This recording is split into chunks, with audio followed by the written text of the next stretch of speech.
Hey, what's going on, guys? I'm Leroy Funsweet, and this is episode 2 of the Ultimate Beginner's Guide to Rocket League. This episode is going to be based on camera options and camera settings.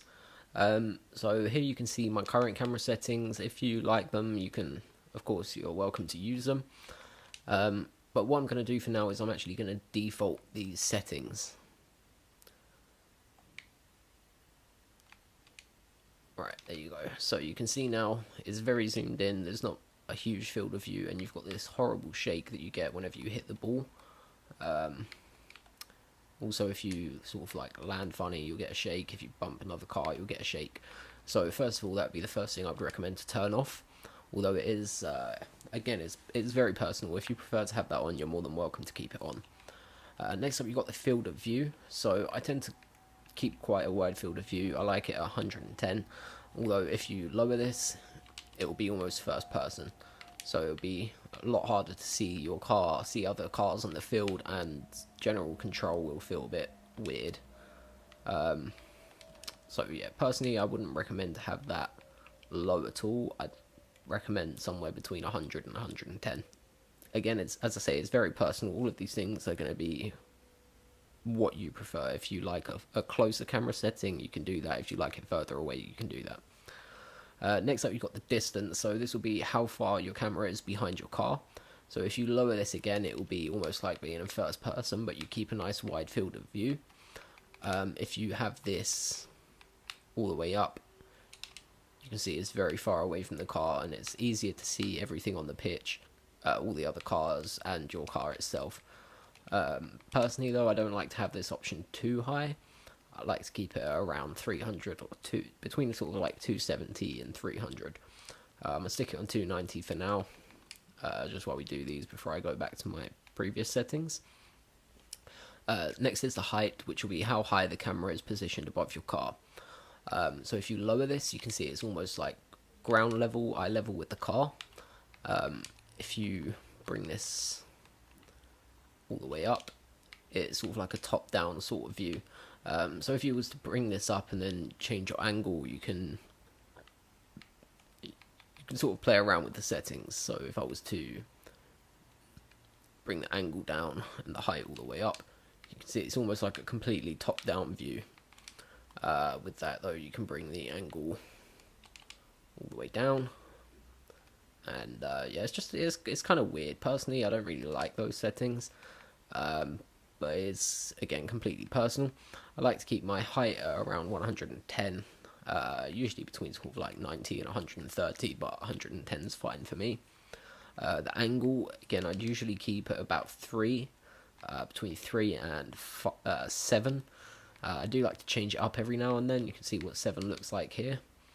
Yeah, it's not too bad. I kind of like it. But we're going to go back to 3 for now. Next up, you have the stiffness of the camera. So the stiffness is going to be how far the camera is from your car when you go to supersonic. So if you have this all the way down, it will be quite zoomed in, and then as you go faster, it will zoom out more and more. So you can see that again, zoomed out, zoomed in. If you have this option all the way up, you'll get a completely different thing where it's constantly at the same level. So if you go to supersonic, it zooms in and out only a tiny bit. It's barely noticeable. It's very personal for this one. I prefer to keep it fairly high, usually between sort of like 5 and 7. I've had it on 3 for a while. I think I'm going to keep that on 7 for now, just see how it goes. Next up, you've got the swivel speed. So this will be the speed of the camera when you move your thumbstick. So if you look to the left and look to the right, how fast it's going to turn. If I put this all the way up, you'll notice that when I make a slight movement, it's very quick. Look at that motion blur, horrible. So if you keep that on a low speed, I'll go all the way down so you can see what that's like as well. It's very slow, very slow when you move the analog stick. You can look around a lot easier, although it's going to be slow to look around. Personally, I don't actually use the right thumbstick that often when I'm playing, but if I do, it's always nice to not get motion sickness from it. Next up, you have the transition speed. So this is going to be the speed that the camera moves from ball cam to not ball cam, free view, free cam, whatever you want to call it.